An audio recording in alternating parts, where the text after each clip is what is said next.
Can you feel it coming? Something's waking up inside.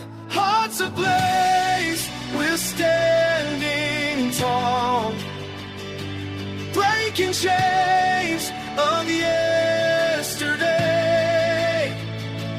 Till America finds its voice. In the darkness we make choice. Truth and healing lead the way. Hearts ablaze, we're here to stay. Rise from ashes, come what may. We're finding hope in disarray.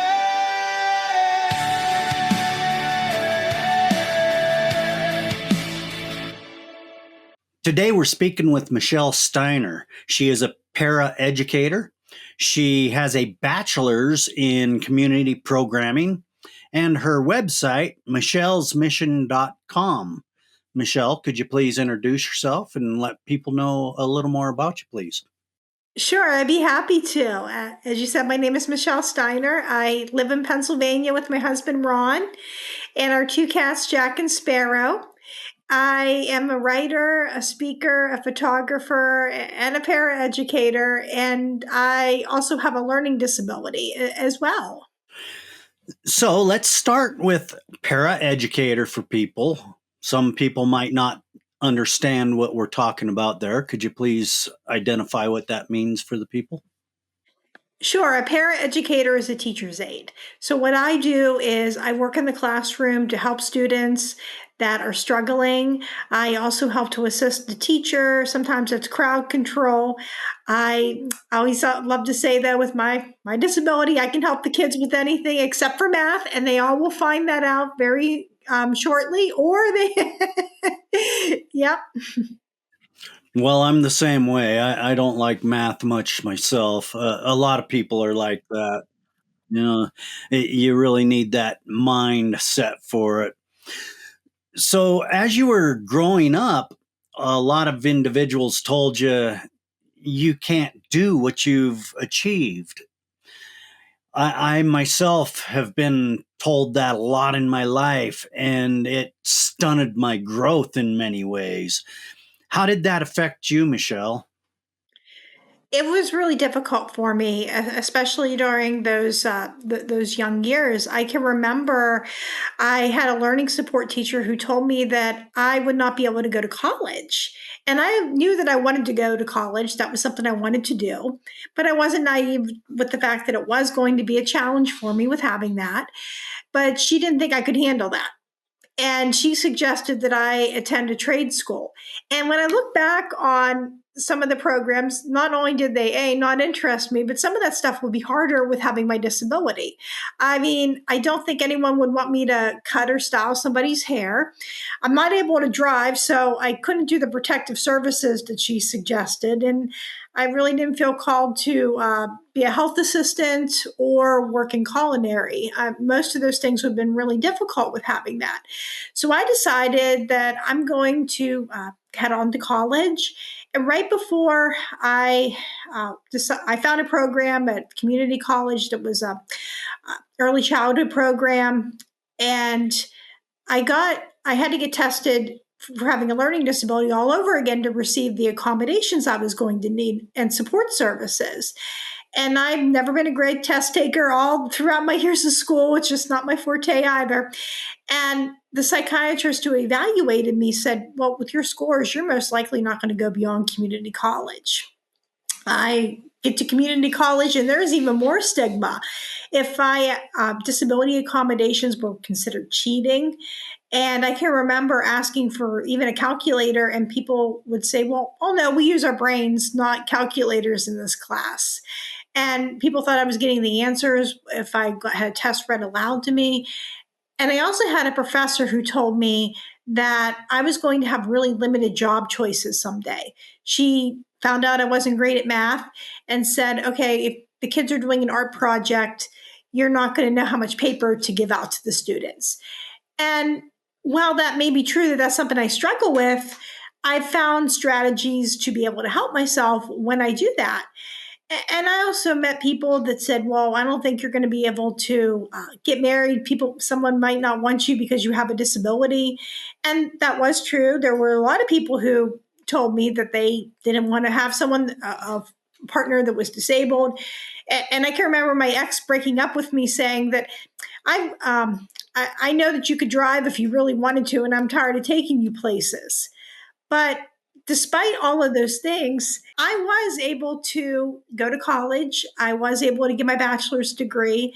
I had to be really careful about the classes that I took, that they didn't involve a lot of math, didn't involve a lot of science, and that I used the accommodations. And I did end up meeting a great guy. I met my husband unexpectedly, and he's wonderful with a lot of having with having the disability, and giving me rides to where I need to go. And I have found the job that I love, working with kids in a school, but that also was something that didn't quite always turn out the way I wanted. Even after I graduated from university, it took me a while to find that job that was disability friendly, as a lot of places claimed that they were, and they were anything but that. Yeah, that's very interesting. How prevalent do you think this is in our education system, where people are kind of shrugged off, if you will? Right. I think a lot of that is the people have a lot of misconceptions on what learning disabilities are. Uh, one of the misconceptions a lot of people don't understand is they think, oh, you must have some kind of rare disorder. And that's not true. It's 1 in 5 people have a learning disability. And a lot of times, though, how a lot of education places are going is they don't have some of the learning support classes I did as a kid. We put them in a basic class and we tell them, well, you can do anything you put your mind to. And for some of our kids, while that's great, we want our kids to be hard workers. We want our children to go out and reach for the stars and everything that they do. But for some of those people like me, I can try as much as I would want to, but I can't get math or I can't drive a car. So it's so hard, I think, sometimes when we try to put people into a box and we start telling them, oh, it's in your head. You can do anything that you want to do. And there's just going to be some things that may not happen the way that you expect it. Yeah, I agree with that a lot. And as a person that became disabled after a able-bodied life, it it really is a shocker when you have to step into this world and the treatment that you receive, and it's really a struggle in itself. So there's got to be a better way to educate people where they are in life. And I think our system really oblates a lot of the things that true disabled people might actually need to help them achieve. And it's like they don't want to take the time to handle the struggle, if you will. What's your experience with that? I definitely think that a lot of times people don't know what to do. I mean, I know when kids are in school, we always want to get them on grade level. We always want to get them to be able to pass that test. And for some of our kids, it may not come in the package that they expect. Their best may not be the expectations that the staff has, and it may not be the expectations the parents have. But sometimes a kid really is trying, and it's just not working out because we have a system that doesn't work for them. And then when people are adults, when they have a disability, whether that's something that they live with, such as that I did, or something it's acquired that happened with you, I found that the system is not customized to what the person really needs. It's like they want this cookie cutter approach. For example, I can remember right after community college, I wanted to find a job, and I can remember we found an agency that helped people with disabilities to be able to get jobs. And that's what the place was like in theory. But in reality, I found they catered more to people with high support needs that had intellectual disabilities, not learning disabilities. And I was already working temp jobs. And I can remember going in there when I had an appointment that was taking me away from working that day. And I would sit there with one of the counselors, and one of them had me circle jobs in the newspaper. And I thought, I can do this at home. And I can remember they would ask, I would tell them, oh, I have a job interview for maybe a more permanent place. And they said, oh, do you want us to go with you? And I'm thinking, no, I'm capable of going to the job interview by myself. And I wondered what was going on. Why was I given all these menial tasks? And then they had an event where everybody gathered for like a career day. And I saw a lot of the other people that they served, and mostly a lot of them worked retail jobs, and some of them had Down syndrome and they had other disabilities. And it dawned on me that this is the reason why they were doing all that programming that was supporting them, which obviously that is things that are definitely needed, but it didn't really meet my needs. And even my mom said, you're doing a lot more better on your own with finding jobs. And I just think that sometimes that's a lot of the issues I find. A lot of times we have this box that we want to put a person with a disability in as an employee. We think, okay, maybe you can stock shelves. Maybe you can clean up at fast food. Maybe those are the jobs that a person with a disability can do. And for some people, that might be what they are able to do, or it's something that they want to do. But for other people, I think that there are jobs out there, and it's about trying to find those positions and breaking a lot of the barriers that society likes to put on people. Yeah, I agree with that a lot. And in a program like that, they really need to start serving the aspiration of the client, because it's about the client, and the funds are set there for that reasoning. So I myself have went through these work incentive networks and whatnot. I've been told I don't have time for this, and I've been told, you know, we don't really ever get people where they're 100% employable anymore. And these statements to the client is devastating, and it sets us back so far. Just and it's like they don't give the thought who they're speaking with, and it's like they're in a lunchroom with everybody else that just has the ability to go all out in their employment. Not everyone's like that, and so I understand a lot that you've been through. How does it feel to know that you do have that spot in society that you enjoy doing? I am very grateful for the job that I do have. I have been with my current employer for 15 years, and I'm just very grateful for that. And I also understand, though, too, that I do have that privilege that I can walk into a job interview and people don't know I have a disability. But the trick with that is I have the choice whether I'm going to disclose or I'm not. But it's a double-edged sword. I can get at the job and people don't understand, well, why can't you do math? And that's really hard to tell people that, because people look at me and they presume competence, and I have to advocate for myself again and again, and that sometimes is really hard.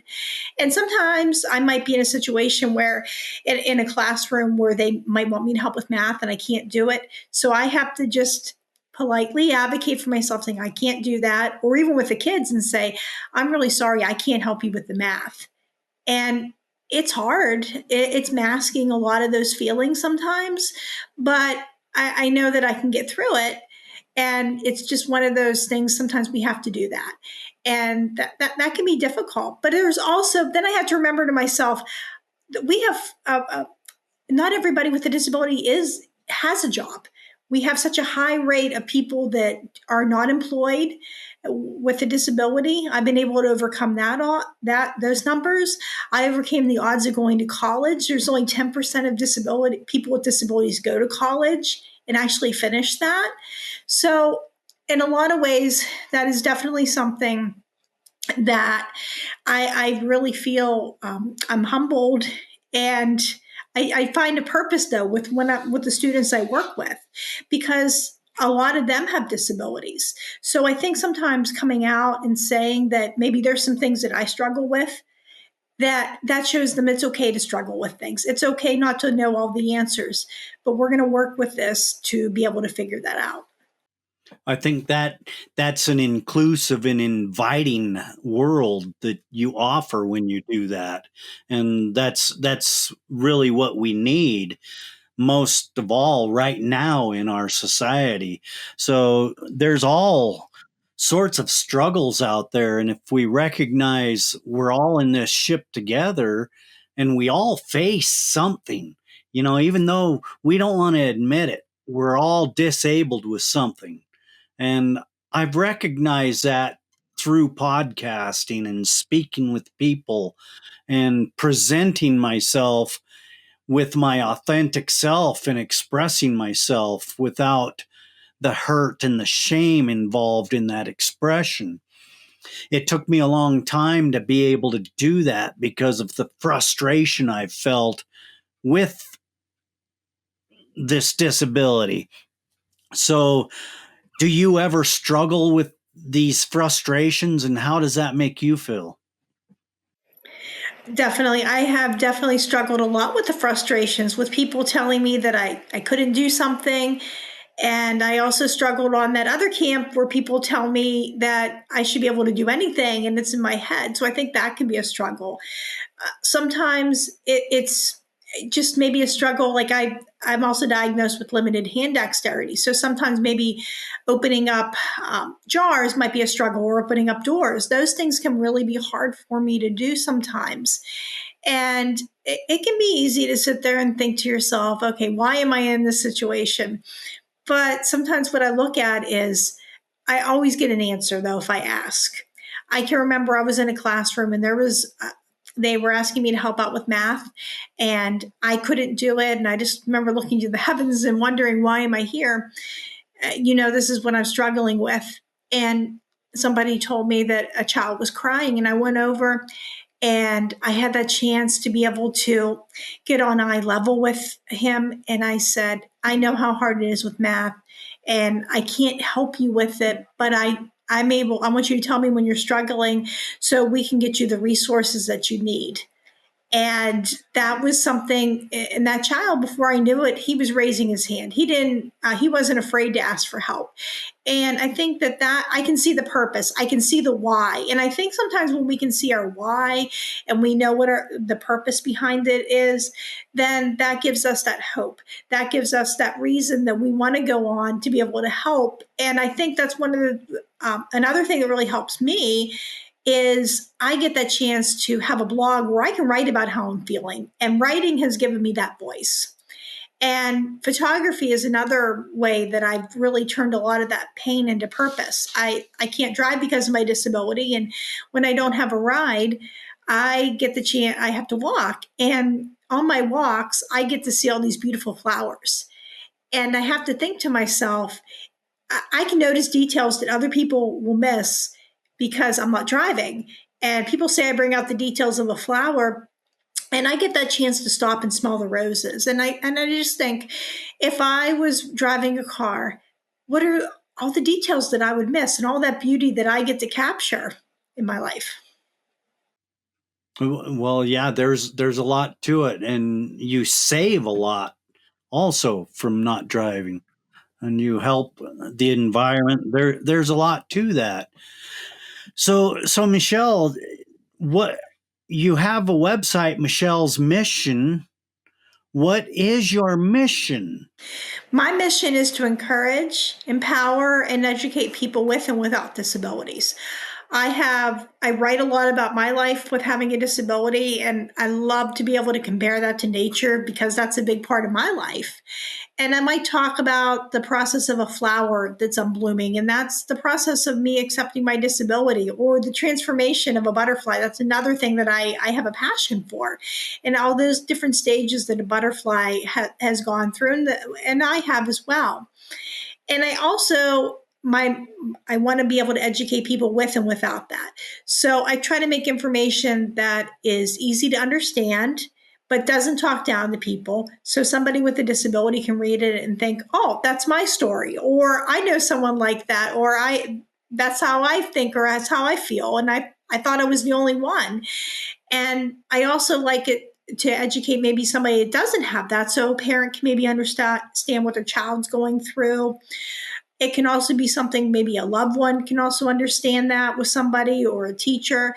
I just want to be able to, and I encourage people too. I want to encourage people with and without disabilities to follow their dreams and to empower them, because we all have things that we struggle with, but we also have things that we are good at as well. Yes, that's so true. We all have a gift, and sometimes it is so hard to find, Michelle. So if you were in front of a struggling child that didn't know how to reach out for help, what advice would you give that child seeking advice? A lot of times, what I have to do with my students is I will tell them, if they don't know something, you need to ask your teacher for help. And sometimes they're afraid. They're like, I don't want to go up there and ask for help. I had a student that was absent today. She was absent for a few days, and she could not do the work that was in front of her with the assignment, with the information. So I said, you really need to go up and ask for help. And uh, this time she didn't go up and ask, but I went up and I told the teacher, and he came over and helped her. But a lot of times, I will go up to my students when they come up to me. I'll say, "You need to go ask your teacher for help," and I'll go with them. But I want them to use their words. Eventually, they got to use their words to say, "I don't understand. I need help. Can you please help me?" And once we show them how to do that, it's just such a game changer for them. They know that they can ask for support. And I just think with my students, someday they're going to leave me, but for so many of them, their disability is going to stay, and they need to know how to manage it, and they need to know how to ask for support and to advocate for themselves. Yeah, that's right. You know, the life is a cornucopia of events. You just don't know what's in your basket until you live it. So the struggle is always real. How did you feel when you were in college and you had to get up in front of people because you had to give, your talks and present? How did that make you feel? I have always been great with getting up in front of people and speaking. Yeah, speech class was easy for me.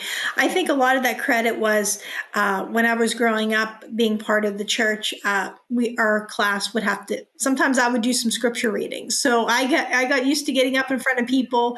I do great with doing that. I always felt comfortable. I can remember when I first took a speech class, some people warned me, "Oh, this professor is a really hard grader," and then I got an A. I mean, on my speech, and it just the percentage just went up. So I never had really a problem with getting up and speaking and presenting. That was really never an issue for me. And I was even in a couple plays, and I love doing that.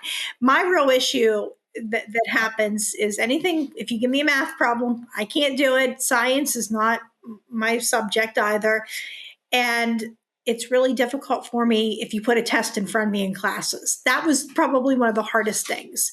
I can remember people would say, well, this class is easy. All you have to do is a midterm, a final, and a couple quizzes, and maybe a paper or two.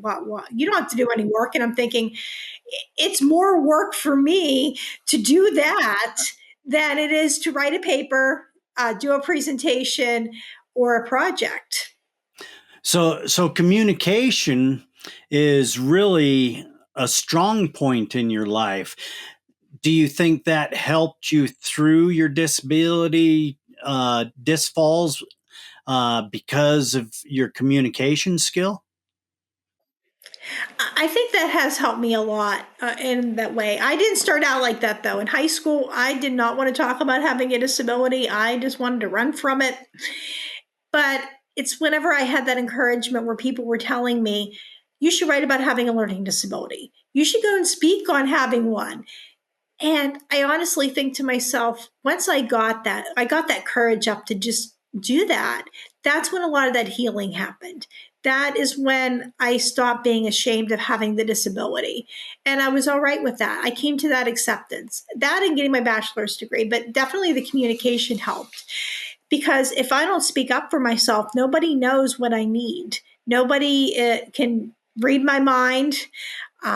And be able to know that. So it's really important for me to have those communication skills. And it was hard to advocate at first. I can remember my parents did a lot of that for me when I was younger. And my mom, I remember there was a phone call where she was explaining to somebody I had a disability and they were fine with it. And I thought, oh, I really wish I could do that. Well, when I became an adult and I moved out on my own, that's my job to do that. And I was not always great at advocacy. I started out and I made a lot of mistakes with that. And it took me a while to really learn how to be an effective self advocate for myself. Yeah, I think it's very important to get that self-worth, that value. We all have something to give, and if we find that, we find our value in society. So it's a really good thing to speak up for yourself, and when possible, speak up for others, because I think that's very important, uh, because that will help build and encourage other people if they see that they have that advocate stepping up for them. Right. Yeah, exactly. I think that that's something I try to model with my students too, because they're learning. I may not be teaching them how to do a math problem, but they're learning how to speak up for themselves. They're learning that sometimes you got to say, I can't do something. They're learning how to express those limits. And so many of I was really lucky to have parents who just really educated me on having a disability as well. And I talk to so many kids. I work with seventh graders who don't know what an IEP is. They don't know about their own disability. And I just think that sometimes there has to be that education where kids know this is the disability I have, this is how it impacts my life. I don't want to let it stop me from being a success, but I had to also understand that these are the things that I'm going to struggle with and I'm going to have to deal with in my life. Yeah, that's huge. Recognizing our pitfalls, we can progress a lot easier. So, Michelle, what do you have in store for yourself during the rest of your life? What are you just wanting to be a paraeducator the rest of your life, or do you have aspirations to be an entrepreneurial spirit and become something for yourself? I would like to do both. I would still love to work in the school, but I would also love to increase my blog. That's definitely something. I would definitely love to sell more photography and hopefully to write a book about my life experience someday and to just be able to find a way to be also just to keep on helping other people and doing what I'm doing. Yeah, that's so cool. So, do you have anything else you would like to add to our conversation today? I would just like to say that success doesn't always come in the package that we expect, but sometimes it comes in something even better. I like that a lot. That's words of wisdom right there. And sometimes that takes patience. And if we're patient, it happens. Just give yourself time. Michelle, I have enjoyed our discussion today, and I want to say thank you for joining us here today. Could you tell people how to reach out, get involved with you, and how they can work with you? Sure. You can find me in my blog, www.michellesmission.com. And you can also find me on Facebook and Instagram as well. All right. Thank you for being here, Michelle. and it's been a pleasure speaking with you. Thank you so much.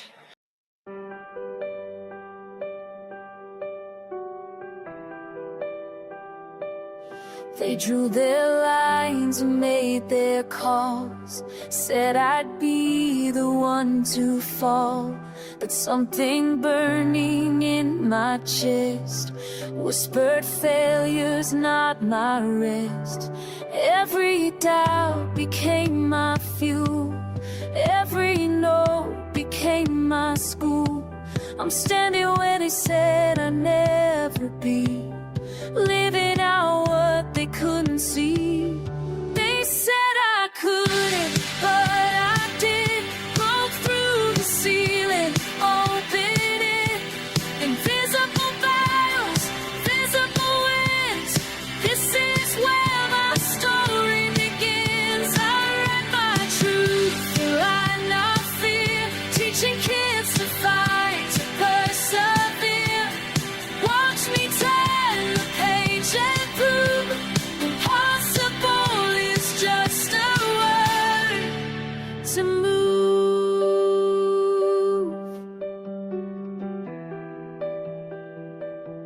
In every child, I see the spark, the same one lit me in the dark. Their potential has no end. I'm not just teacher, I'm their friend, showing them their strength within. This is how we rise and win. We're standing where they said we never be, living out what they couldn't see. They said I couldn't, but I did. Broke through the ceiling, opened it. Invisible battles, visible wins. This is where my story begins. I write my truth, lie not fear. Teaching kids to fight, to persevere. Watch me turn the page and prove impossible is just a word to move. Find your fight, find your voice. You were made for more. It's your choice. Find your fight, find your voice. Break the walls down, make some noise.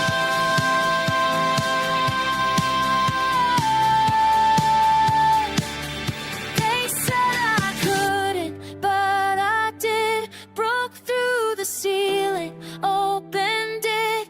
Invisible battles, visible wins.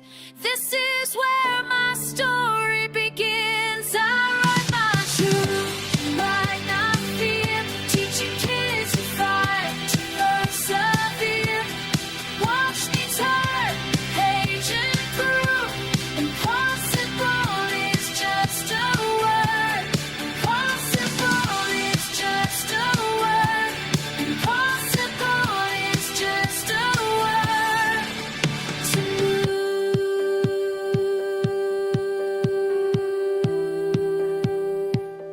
Just a word to move.